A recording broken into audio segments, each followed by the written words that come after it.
Historias del Narco. Es un canal informativo y de entretenimiento.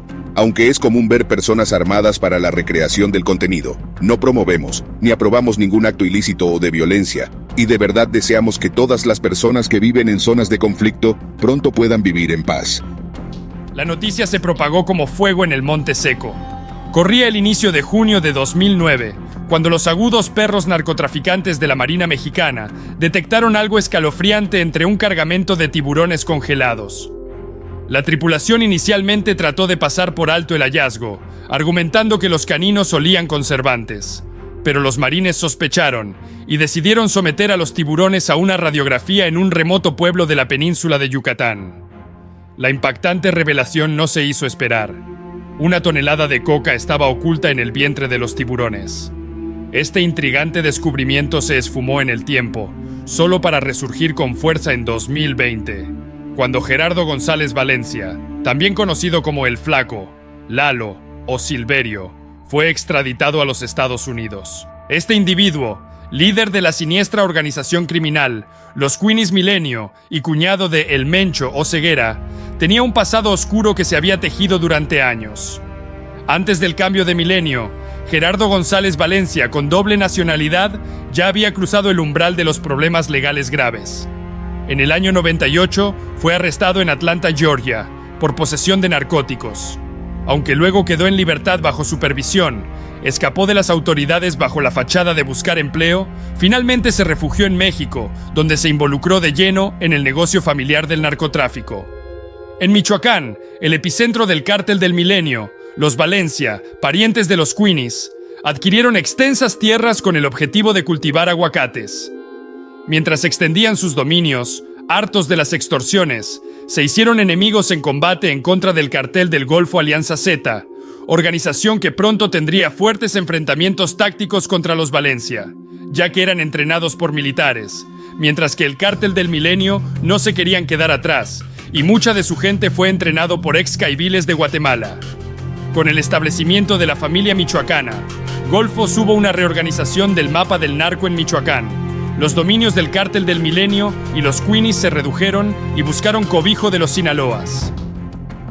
A pesar de tener el respaldo de Nacho Coronel, los Queenies Milenio estaban en la cima del juego. Desde transportar narcóticos en pescados hasta esconderlos en vehículos con logotipos de Televisa y usar sumergibles, desarrollaron métodos ingeniosos para sus operaciones.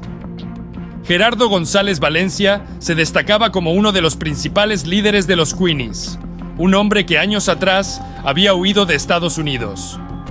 Otro personaje en esta siniestra historia es Paulino Antonio Guízar Romero, quien se mudó de Michoacán a Chiapas a principios de los años 2000 para convertirse en jefe de la plaza.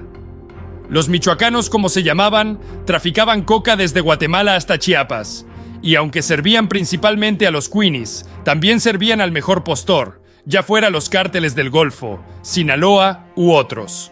Establecieron sus raíces en la frontera chiapaneca y reclutaron a toda su familia en la vida del crimen. Sus hijos, Antonio y José María Guízar, más conocido como el Z43, se destacaron en el negocio. Cruzaban la frontera entre Guatemala y México a caballo, cargados de coca de un lado y dólares del otro. Muchas familias en Chiapas y en la frontera con Guatemala prosperaron gracias a esas actividades. Sin embargo, el destino de Paulino Antonio Guízar Romero tomó un giro oscuro cuando fue ejecutado por órdenes de los temidos Queenies. Después de servir a los Queenies durante mucho tiempo, lo sacaron del camino, y su hijo Antonio Guízar Valencia tomaba el control de la organización. Pero su reinado fue efímero. En enero de 2005, Gerardo González Valencia ordenó la brutal ejecución de Antonio Guízar Valencia y 5 personas más en un rancho limitado entre Tabasco y Chiapas. Lo acusaron de haberles robado alrededor de 1 tonelada de la buena.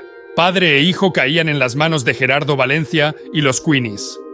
Mientras velaban a los difuntos, Gerardo González llamaba por teléfono a la familia. Yo fui el que lo quebró y quiero 12 millones para resolver y acabar de una vez por todas con la disputa por el narcótico que Antonio y su familia le habían robado. Los michoacanos, que también eran unos hombres malditos, respondieron que no, que el daño ya estaba hecho y que le hiciera como le hiciera no le pagarían. La plaza de los michoacanos en Chiapas pasó a manos del otro hijo de Paulino, José María Guízar Valencia, mejor conocido como el Z43, gracias a su alianza con el temible Miguel Ángel Treviño Morales, el Z40. Los Zetas Golfos, que ya tenían cuentas pendientes con los Queenies Milenio, los atacaron desde diferentes frentes. Y una noche oscura, el 1 de agosto de 2005, más allá de la medianoche, unas 200 personas se congregaron en un pequeño ring de peleas de gallos en Tonalá, Jalisco. Allí, estas aves entrenadas para la muerte deleitaban a los espectadores con su espectáculo. Entre los que apostaban por los gallos estaban Gerardo y José González Valencia, apodado El Chepa. En medio de la noche, un grupo de hombres armados irrumpió en el lugar y sus armas escupieron fuego y lanzaron granadas contra la multitud. Los autores de este ataque cobarde, que dejó 4 personas sin vida y más de 20 heridas, eran sicarios del cartel de los Zetas, enemigos acérrimos del milenio. Los hermanos Valencia lograron escapar, pero la afrenta de sus enemigos quedaron grabadas en sus mentes. Más de un año después del ataque a los hermanos Valencia en la pelea de gallos, marzo del 2007 para ser exactos, Gerardo González Valencia devolvía el favorcito a los Zetas. Él, junto a su hermano Abigail, la Barbie de los Beltrán Leiva y Gerardo Álvarez Vázquez, mejor conocido como El Indio, coordinaron la ejecución de Efraín Teodoro Torres, el Z14, en una carrera de caballos en Veracruz. El Z14 era un cercano colaborador de Heriberto Lascano Lascano. Se especuló que la ejecución fue ordenada por el Z40, pero los informantes de los gringos que estuvieron presentes en los hechos apuntaron con el dedo a Gerardo y su hermano Abigail Valencia. No era un jale sencillo. El Z14 estaba en su plaza. Tenía por lo menos 50 malos que le cuidaban las espaldas. Además, para la carrera de caballos habían contratado a policías que resguardarían el evento. Un kamikaze se tendría que aventar el trabajo. Cerca de $1 millón era el pago para el pistolero, dinero que nunca disfrutaría.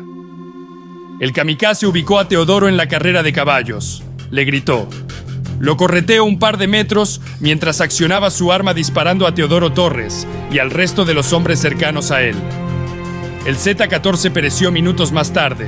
El pistolero fue quebrado a tiros por algunos de Teodoro Torres. Todo era en retribución por el envío de zetas a balacear y lanzar granadas a los Queenies durante la pelea de gallos. Gerardo González Valencia aún tenía hambre de poder y de sangre. En 2007, en una de sus borracheras estando en Aguililla, Michoacán, ordenó a sus hombres lo impensable, rompiendo los códigos de honor no escritos de la mafia. Quiébrenme a esta familia, a todos, tanto a los padres y sus niños pequeños. El motivo era porque eran familiares lejanos de un miembro de la familia michoacana, grupo que estaba en pugna con ellos, aunque en ese momento existía una frágil tregua. Eran familiares de un criminal, pero no tenían actividades criminales con nadie. El propio Gerardo después, en su sano juicio, reconoció y ofreció disculpas a los familiares ofendidos, como si pidiendo disculpas los devolviera a la vida. González Valencia se fue a vivir lejos de México, según comentan, huyendo de la violencia que había en el país. Viajaba por el mundo disfrutando de la fortuna que amasó. Fue detenido en 2016 en Uruguay, lugar donde residía junto a su familia, donde cada domingo cabalmente asistía a la iglesia. Policías de Uruguay lo arrestaron cuando recogía a sus hijos de la escuela. Al momento de la detención, González Valencia azotó su iPhone contra el piso para que las autoridades uruguayas no tuvieran acceso a la información de su teléfono. Los domingos asistía a una iglesia cercana, vociferaban algunos, estaba arrepentido de su vida criminal. Después de ser extraditado a Estados Unidos y tras su juicio en julio de este año, fue sentenciado a cadena perpetua.